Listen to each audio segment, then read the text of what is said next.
Si la plus grande fête de l'année pour le croyant musulman est l'Aïd el-Kébir ou la Tabaski, célébrée généralement le 10e jour du dernier mois du calendrier lunaire musulman, cette année, cette date correspond au vendredi 1er septembre. Un hasard du calendrier perçu comme une coïncidence heureuse par les fidèles musulmans venus en grand nombre ce jour à la grande mosquée de la Riviera Golf.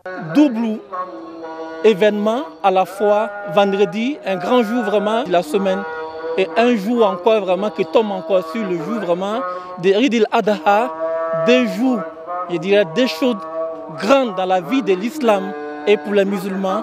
On ne peut vraiment que rendre grâce à Allah le Tout-Puissant. C'est un jour plein de grâce pour tous les musulmans du monde et en particulier de la Côte d'Ivoire. Ça va nous faire 2 prières. On fait la prière suratoire et après on va faire le Juma, prière du Juma. Voilà. Cadre de célébration officielle des fêtes musulmanes, la grande mosquée de la Riviera Golf a enregistré la présence des plus hautes autorités de l'État, avec à leur tête le président de la République Alassane Ouattara. Conformément à la tradition religieuse, le chef de l'État et les autres fidèles ont accompli les 2 rakats de prière officiés par l'imam Mamadou Traoré. Le guide religieux a par la suite instruit l'Assemblée sur la portée spirituelle de l'Aïd el-Kébir. On peut tirer 2 grands enseignements.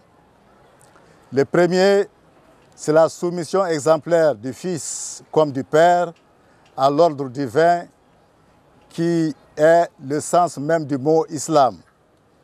Car l'islam signifie soumission totale à Allah subhanahu wa ta'ala. Le second grand enseignement, c'est qu'Allah subhanahu wa ta'ala a récompensé Ibrahim alayhi salam en épargnant son fils et en honorant lui et toute sa descendance dont sont issus tous les prophètes et messagers venus après lui. En vérité, un homme ne se prive jamais d'un désir personnel en vue de plaire à Allah subhanahu wa ta'ala sans qu'Allah subhanahu wa ta'ala ne lui donne une récompense, une compensation meilleure. À la suite de ce sermon, l'imam Mamadou Traoré a imité le sacrifice du prophète Ibrahim en immolant un bélier blanc. Le chef de l'État s'est pour sa part dit édifié par les enseignements prônés par l'homme de Dieu. La fête de la Tabaski est un jour important, non seulement pour la communauté ivoirienne dans sa totalité, mais pas seulement pour les musulmans, mais également pour tous. Et je voudrais le remercier pour les prières qu'il vient de faire et surtout ces mots concernant les difficultés que notre pays a vécues ce premier semestre de l'année, en janvier et en mai, et que ces difficultés sont derrière nous grâce à leurs prières, toutes religions confondues.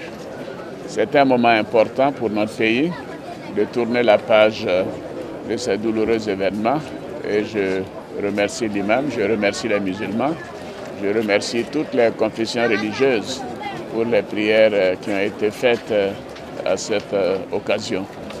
En tant que responsable de l'État, je peux donner l'assurance à nos concitoyens que nous continuerons de veiller à leur sécurité et que Dieu, Allah protège la Côte d'Ivoire et bénisse tous les Ivoiriens. Amen. Cette célébration officielle de la fête de la Tabaski a également vu la présence des leaders d'autres confessions religieuses, un symbole de l'entente interconfessionnelle, félicité par le président Alassane Ouattara à la fin de la prière. Dans l'esprit de réjouissance voulu par la Tabaski, le chef de l'État s'est permis un bain de foule avant de quitter la grande mosquée de la Riviera Golf.